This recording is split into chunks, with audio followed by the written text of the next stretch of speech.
to zai shiga ɗarikan tijjaniya. Ɗarikan tijjaniya dai da ake ce ɗarikan tijjaniya ba wai ana nufin shehu tijjani ne zaka ba a matsayin shine annabinka ba ana nufin shehu tijjani sabon manzo ne Allah ya turo shi ba, ana nufin shehu tijjani malami ne daga cikin malamai wanda Allah ya yi masa buɗi na sanin Allah, kuma manzon Allah sallallahu alaihi wasallama ya mishi damanan wasu abubuwa masu tarin yawa.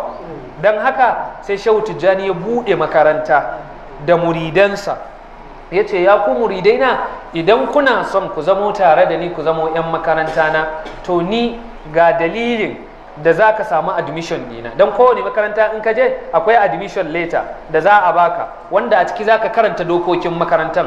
To admission letter na makarantar shehu tijjani su ne abubuwan da aka faɗa maka. Na farko, babu saba ma iyaye. Na biyu, tsayar da sallah akan lokaci da yin sa a cikin jam'i. Na uku, kula da ibada da kula da haƙoƙin mutane. Na hudu, ba za ka sha sigari ba. Abin da yasa aka ce ba za ka sha sigari ba za ka sha taba ba, sabila da wanda ka gana shan giya daga taba ya fara, to ba za ma ka sha taba ba balle ka kai ga giya. Na biyar, ba za ka na ziyaran wasu waɗanda ba su cikin da'irar tijjaniya ziyara na neman madadi ba, amma da ka iya ziyaran kowane shehi, da ka iya ziyaran kowane malami, amma ziyaran neman madadi akwai abin da ake ce masa almadad a cikin rumuz ko a cikin wato maganganun sufaye, wanda abu ne shi ma mai zurfi. Idan mutum ya yarda da wannan tsarin, to shehu tijjani ya ce idan ka shigo sai ka karbi wannan wuridin.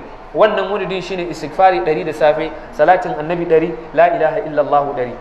Da safe za ka yi niyya ka ce na yi niyyan karanta wato lazimin safiya, koyi da shehu tijjani, sannan kuma biyayya ga annabi Muhammad sallallahu alaihi wasallam. Sai ka ce astaghfirullah astaghfirullah astaghfirullah ko astaghfirullah alazim astaghfirullah alazim. He kai 100.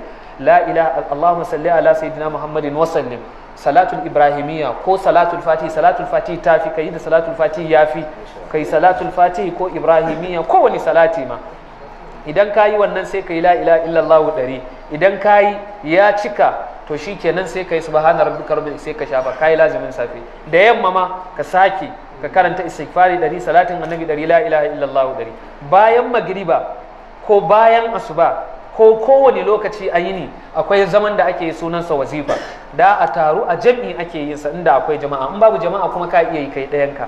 za ka yi shi a jami'i, za a zauna a karanta a'udhu billahi minash shaitanir rajim, bismillahir rahmanir rahim, ayi fatiha, astaghfirullah alazim allazi la ilaha illa huwal hayyul qayyum 30.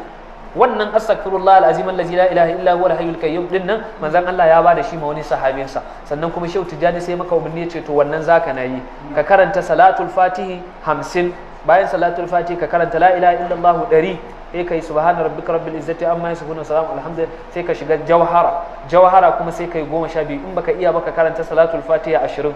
wannan shine yadda ake yi dariƙa, da kuma sauran wasu tafasir din sai ka nemi wanda suke ciki su nuna maka. Duk wanda ya ji wannan bayanin a ko ina yake a duniya ya yarda ya amince zai zama almajirin Shehu Tijjani, ba wai dai ya zamo Shehu Tijjani ne annabinsa ba, a'a dai zama dan makarantar da ya shigo yana son ya yi rijista, to na bashi ɗarikan Tijjaniya. Allah Ubangiji ya maka albarka. Assalamu alaikum warahmatullah. Masha Allah, masha Allah, masha Allah. Masu tajdidi kuma Allah Ubangiji ya mu jaddada mu junanmu gaba daya.